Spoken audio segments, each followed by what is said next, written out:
Giahatay, oy! Nga na dinilamtam ka siste ka?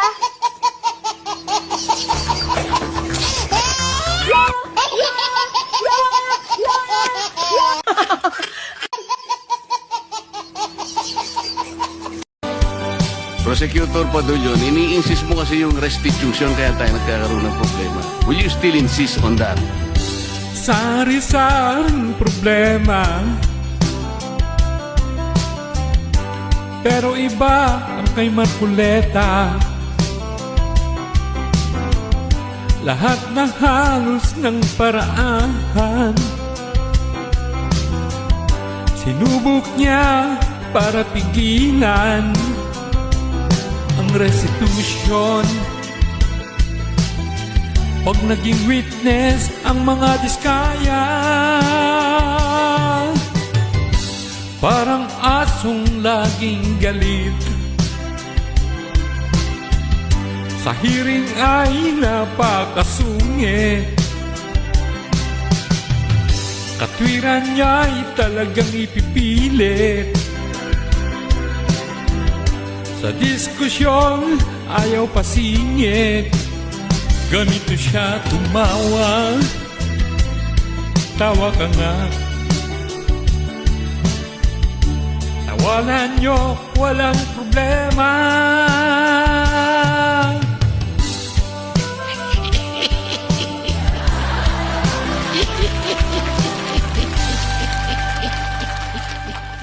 Pangit tumawa. Si Sara nakita mo naman magsalit, saksakan ng boba.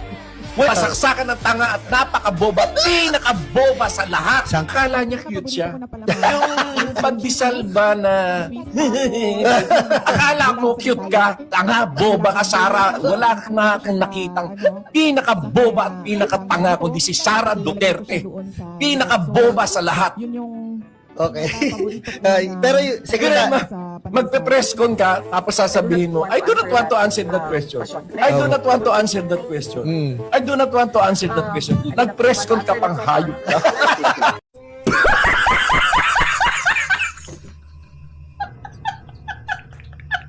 Hoy, mga bangang na loyalista.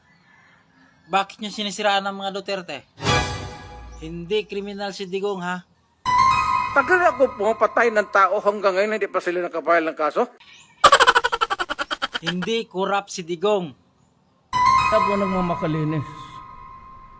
Marami rin akong nanakaw pero naubos na. So, wala na. Iyo ang naninira, hindi si BP Sara. Kaya sirain ko kayo lahat. Wala akong pakialam kung totoo man o hindi ang paninira ko sa inyo. Basta lang masira kayo. Ang amo nyo ang adik, hindi si Duterte. Kasi nagmamariwana ako para magising. Kanyo naman. Maging BBM loyalist na ako.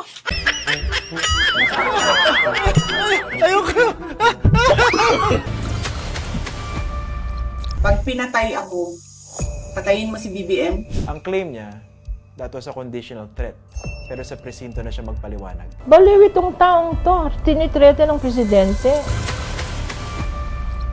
This is about transparency and accountability, and it doesn't exempt the office of the Vice President. Makakatay sa dyan. May patay na binigyan pa ng confidential funds. The envelopes where the money was. Bawal na bawal yun sa gobyerno. Kapag nabigay ka ng regalo, alam mo na agad that you're trying to influence something.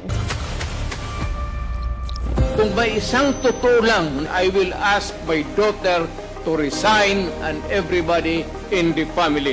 Sige nga, pirma ka ng waiver. Patunayan mo na mali ako. Naduduwag, nababahag ang buntot. nag-imbento talaga siya ng bagong trademark ng extrajudicial killings in the name of Tukang. Si Sara Duterte ay parang tila ba prinsesa nitong DDS. Imagine myself cutting his head. You are trying to destabilize the entire bureaucracy if you kill that person, di ba? huhukayin ko yung tatay ninyo, itatapon ko siya sa West Philippine Sea. Sa lengguwahe ng ordinaryong Pilipino, may topak, unfit siya to hold public office. Baka kailangan niya ng kaunting counseling. Dapat maklear ng Vice President yung kanyang pangalan. Hindi talaga siya fit maging vice-presidente ng bansa.